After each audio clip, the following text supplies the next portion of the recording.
Hello दोस्तों, आज हम बात करेंगे chapter number 1 set, example number 3 and example number 4। तो पहला एग्जाम्पल हमें दिया है, write the set A 1 4 9 6 16 25 up to so on in set builder form. तो हमें अभी आप आंसर पे ध्यान मत दो, मैं आंसर पहले लिख चुका हूँ, क्योंकि जब हमने पिछली वीडियो में भी एग्जाम्पल नंबर 2 और एग्जाम्पल नंबर 1 और 2 की है, तो हमारा ज़्यादा टाइम जो आंसर लिखने में निकल जा रहा था। तो एग्जाम्पल मैं पहले लिखाया हूँ। पहले आप कॉन्सेप्ट समझिए। क्वेश्चन में दिया गया है, क्वेश्चन में दिया है कि एक सेट ए है जिसमें हमें एलिमेंट्स दिए हैं 1 4 9 16 25 and up to so on. ये जो डॉट्स दिए हैं इनका मतलब है कि आगे इन्फिनाइट नंबर्स हैं, हमें नहीं पता आगे कितने नंबर्स हैं, मतलब आगे इन्फिनाइट नंबर है। इन हमें राइट करना है सेट बिल्डर फॉर्म। हमें जो नंबर हैं ये दिए हैं रोस्टर फॉर्म में, तो हमें इन नंबर को करना है सेट बिल्डर फॉर्म में राइट। तो एक रफ जगह में जाके हम इसको सॉल्व करते हैं। तो हमें क्वेश्चन में गिवन है कि एक सेट ए है जिसमें एलिमेंट्स दिए हैं 1 4 9 16 25 अप टू सो ऑन। तो हमें ये क्वेश्चन दिया हुआ है। तो इस क्वेश्चन को देखो, आपको शायद कुछ पता लग रहा होगा, नहीं लग रहा है तो अभी बता, आगे हम सॉल्व करेंगे। इसको देख कर लग रहा है कि 1 4 9 16 25 ये एक स्क्वायर नहीं है क्या? हमें लग रहा है कि ये एक परफेक्ट स्क्वायर है। 1 का स्क्वायर 1, 4 किसका स्क्वायर होता है 2 का। तो इस क्वेश्चन को देख कर ऐसा लग रहा है कि ये जो क्वेश्चन है ये स्क्वायर का है, यानी मतलब 1 का जो स्क्वायर होता है वो 1, 2 का स्क्वायर होता है 4, 3 का स्क्वायर होता है 9। मतलब जो हमारा इसमें x होगा, यानी n या x होगा, वो होगा हमारा परफेक्ट स्क्वायर। ठीक है, मतलब 1 का स्क्वायर 1 होता है, 4 का स्क्वायर 2, 9 का 3, 16 का 4, 25 का 5। तो आया आपको क्वेश्चन समझ आया होगा क्वेश्चन में पूछा क्या है, और हमें क्वेश्चन में ही आंसर दिया होता है, बट लेकिन हमें ये उसको अच्छी तरह समझ के हमें आइडेंटिफाई करना पड़ता है क्वेश्चन में बोला कि और हमें एन की वैल्यू एक्स की वैल्यू रखनी क्या है। तो अब हम चलते हैं अपने आंसर की तरफ पे। तो यहाँ पे मैंने लिखा हुआ है A curly braces X is such that is a square of natural number. जो हमारा एक्स होगा वो एक स्क्वेयर का नेचुरल नंबर है, वो एक स्क्वेयर है एक नेचुरल नंबर का। तो आंसर होगा A X is such that is equals to N square. N square यहाँ पे क्यों लिया हमने, 2n क्यों नहीं लिया? क्योंकि हमें अगर पहले हम क्वेश्चन पढ़ते हैं, n square where n belongs to natural number. हमने यहाँ दिया है कि जो n है वो है एन स्क्वेयर, और n जो है वो बिलोंग करता है नेचुरल नंबर को। ठीक है, तो हमने यहाँ पे n को स्क्वेयर इसलिए लिया है क्योंकि यदि हम n में कोई भी नेचुरल नंबर डालेंगे, इसमें तो ये n जो है वो नेचुरल नंबर है, तो n में नेचुरल नंबर कोई भी हो सकते हैं।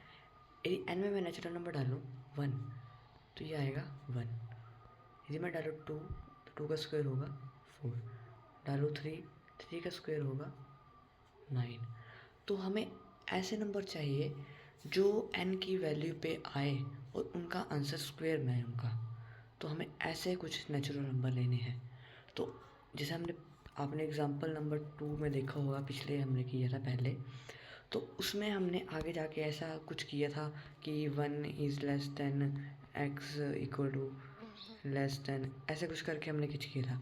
लेकिन यहाँ देख रहे हैं आप, यहाँ पे नहीं है ऐसे कुछ चीज़। यहाँ पे बस एक चीज़ लिखी है कि जो n है वो n की वैल्यू जो है स्क्वायर में जाएगी, और n जो है वो बिलोंग करता है नेचुरल नंबर। तो ये इसलिए क्योंकि आप देख सकते हैं, क्योंकि आगे जो यहाँ पे दिया है वो दिया है इन्फिनाइट में।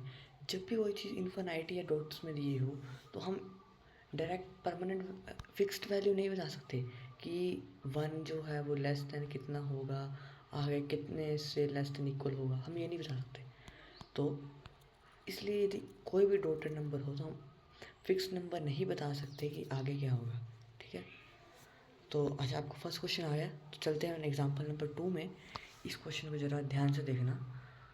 Right the set 1/2, 2/3, 3/4, 4/5 and 5/6, 6/7।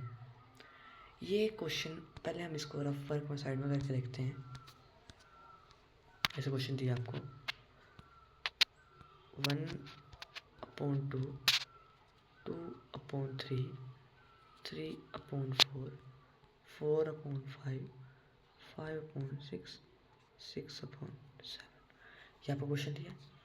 आप देख सकते हैं कि ऊपर जो आपका है वो नेचुरल नंबर सारे 1 2 3 4 5 6, नीचे भी नेचुरल नंबर है। तो इससे एक फॉर्मूला बन रहा है, यदि हम ऊपर सभी को n माने, ऊपर सभी को n माने अपॉन, ऊपर सभी को n मान के अपॉन, यदि इनमें भी हम n माने, n +1 रखूँ मैं यहाँ पे। पहले हम समझ लेते हैं किया किस तरह से, कि यदि मैं n में यहाँ 1 डालूँगा, ठीक है, तो n तो ये दोनों, ये वाले दोनों n तो सेम है। तो यदि मैं इस n में 1 की वैल्यू डालूँ और इस n में 1 डालूँ और आगे प्लस का साइन है 1, तो ये बन रहा है 1/2। अब देख सकते हो ये एग्जैक्टली इसके साथ मैच कर रहा है। तो इसी तरह हमने ये सारे सब इसी तरह करने हैं। तो इसे एक और आपको एग्जाम्पल देता हूँ मैं, n+1, यदि n की जगह मैं 2 रखूँ तो नीचे भी 2 आएगा, n की जगह +1, 2 + 1 3, ये जो है ये आप देख सकते हैं ये इसके साथ मैच कर रहा है 2/3। तो इसका बोलने का मतलब कि हमें ऊपर जितनी भी वैल्यूज़ हैं, जितनी भी हमने इनको माना है n, ठीक है, और नीचे है इनको माना हमने n+1, ताकि ऊपर हम जो भी वैल्यू रखें उसको नीचे n की वैल्यू से हम प्लस कर सके और वो एज इट इज़ हमारा आंसर क्वेश्चन के साथ मैच हो सके। तो हमें क्वेश्चन में पूछा है कि इसे सेट बिल्डर फॉर्म में लिखो। तो x is such that n/n+1, where n जो है वो नेचुरल नंबर है। n की जगह हम कोई भी नेचुरल नंबर डाल सकते हैं, 1 2 3 अप टू सो ऑन, कोई भी नेगेटिव नंबर नहीं डलेगा, ये रॉन्ग होगा। तो नेचुरल नंबर एंड, और इसमें आके आपको डिजिटल में ऐसे नहीं दिया है कि ऐसे डॉटर में कुछ नहीं दिया है, हमें दिया है सिर्फ 6/7। 6/7 का मतलब कि n की वैल्यू जो है, पहले इसको हम रेज कर देते हैं यहाँ पे, n की वैल्यू को यदि मैं 6 रखूँगा और नीचे 6/1 रखूँगा तो 6/7, लास्ट वैल्यू जो है वो आ रही है 6/7, ठीक है। तो हमें जो है n की वैल्यू है 1 से लेस और इक्वल टू n, 6 से छोटी और उसके बराबर चाहिए, समझे। 1 भी होना चाहिए इंक्लूड, और उससे छोटे 6 भी इंक्लूड होना चाहिए साथ में।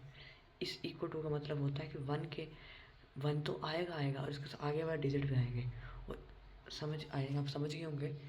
तो आज के लिए बस इतना ही कि, और मैंने इसके नोट्स आपको यहाँ पे दे के रख दिए हैं, आप इसका स्क्रीनशॉट लेके अपने नोट्स से किसी नोटबुक्स में राइट कर सकते हैं, जहाँ आपने अच्छी तरह समझना हो।